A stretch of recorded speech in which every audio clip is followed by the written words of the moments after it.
donner le témoignage de Ravi. Ravi, il a 6 ans, il est indien.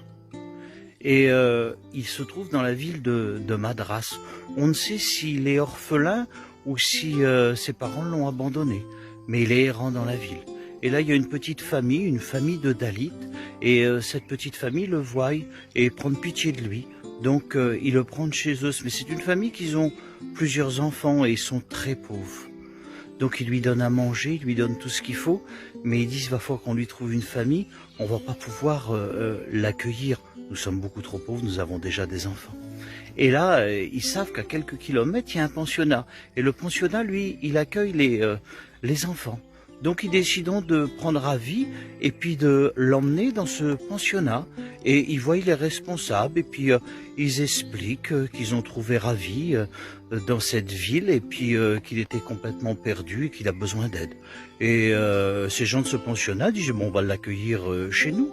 Il va avoir des petits camarades et il va manquer de rien. Ce pensionnat, c'est un pensionnat chrétien. Et puis voilà que cette famille s'en vont et laisse le petit Ravi dans le pensionnat, mais le petit Ravi, il a des camarades, et puis il se plaît bien, c'est un petit enfant, il se plaît bien, et puis il a à manger à sa faim, et il a tout ce qu'il faut, il commence à l'emmener à l'école, il apprend à lire, à écrire, et quand il est malade, et ben, il y a le docteur. Et puis, quelque temps se passe comme ça, mais dans ce pensionnat, ils parlent de Jésus, parce qu'ils font des réunions. Et puis, le petit Ravi, il aime bien chanter les cantiques, lui, parce que ça lui plaît. Et puis, il grandit comme ça quelques temps, et puis quand il attrape une certaine âge, il a environ entre 13 et 14 ans, il décide de donner sa vie à Jésus-Christ. Et là, voilà que le petit Ravi devient chrétien. Donc il prend part à l'assemblée locale et puis il reste comme ça quelques années dans le pensionnat et tout le monde est ravi d'avoir ce petit Ravi, puis il chante des cantiques magnifiquement bien et il aime le Seigneur de tout son cœur. Et puis voilà que la majorité elle arrive. Donc il va sortir du pensionnat parce que Ravi, maintenant il faut qu'il fasse sa vie, c'est un grand jeune homme. Et il décide de retourner dans cette ville de Madras. Et dans cette ville de Madras, il ne connaît pas de chrétiens et il ne sait pas où il y a une église pour pouvoir aller prier Christ et puis voir des gens qui sont chrétiens comme lui. Et puis voilà qu'il croise une jeune fille. Et puis cette jeune fille, il sympathise avec elle. Et puis il demande à voir ses parents. Alors ce sont des gens qui ont une religion, qui est la religion du pays. Ce sont des gens qui ont plusieurs dieux, qui font des incantations, et que c'est comme ça. Et puis lui va. Mais lui, il oublie de dire qu'il a fait cette rencontre avec Jésus-Christ. Et puis il reste dans cette famille. Puis cette famille, ils l'accueillent chez eux. Et puis à un certain moment, il décide de se marier avec cette jeune fille, ils font le mariage et puis Ravi est très content d'avoir trouvé une famille. Mais voilà que ce qui se passe, c'est que il reste comme ça plusieurs mois. Mais il semblerait que sa foi a défaillé et il ne trouve plus justement la présence de Jésus.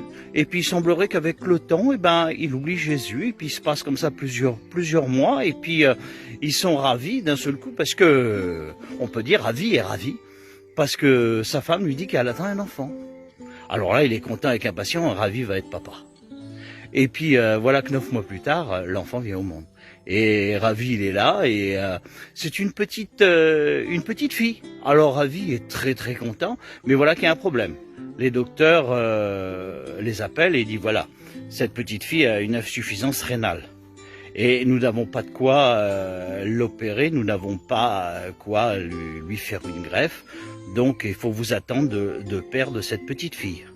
Alors voilà que là, le ciel tombe sur la tête de Ravi, parce que là, il ne sait plus où se tourner, il va perdre cette petite fille que lui était si heureux d'être papa.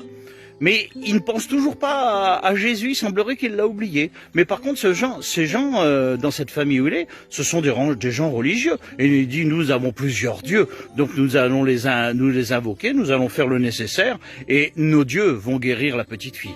Et puis voilà qu'il se passe entre 3 et 4 jours, et ils font des incantations, ils invoquent les dieux, ils font des sacrifices, et puis Ravi est toujours au chevet de cette petite fille.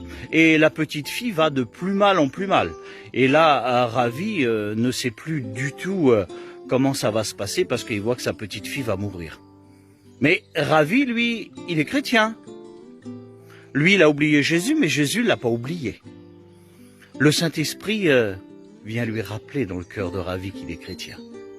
Et là, toute cette foi qu'il croyait avoir oubliée, en fin de compte, elle était enfouie en lui. Et là, il sort de l'hôpital. Il cherche un petit coin. Et il cherche pas à se mettre à genoux, Ravi. Il se jette à plein ventre. Et il demande le pardon à Jésus. Parce qu'il avait oublié Jésus. Et Jésus, à ce moment-là, dans son amour, dans sa grâce, il lui redonne toute cette force qui revient en Ravi. Et il dit, Jésus, est-ce que tu peux intervenir dans la vie de ma petite fille? Et là, il reste quelque temps à terre. Et là, le Seigneur le remplit complètement. Et là, Ravi retourne dans l'hôpital. Mais quand il retourne dans l'hôpital, il ne sait pas ce qui se passe. Tous les docteurs sont autour de cette petite fille. Et les docteurs, ils disent, il s'est passé quelque chose, il faut faire des examens. Et là, ils font les examens. Et quand ils font les examens, ils voient que son insuffisance rénale a disparu. Ses petits reins refonctionnent. Le docteur vient vers Ravi, il dit, vous n'allez pas perdre votre petite fille. Il dit, on ne sait pas ce qui s'est passé, mais tout a repris sa place. Et la Ravi, il s'est remis à louer le Seigneur, à demander pardon à Jésus. Ravi est parti de cette grande ville, à retourner où il y avait une assemblée chrétienne. Et il a repris sa place dans l'église. Plus tard, le Seigneur l'a appelé au ministère pour être aussi pasteur, servir le Seigneur dans le ministère. Et puis Ravi a répondu qu'il était d'accord. Aujourd'hui, Ravi est pasteur, s'occupe d'une petite assemblée. Peut-être que toi, tu as un problème aussi comme Ravi est arrivé, tu as oublié Jésus. Mais si toi, tu as oublié Jésus, Jésus t'a pas oublié.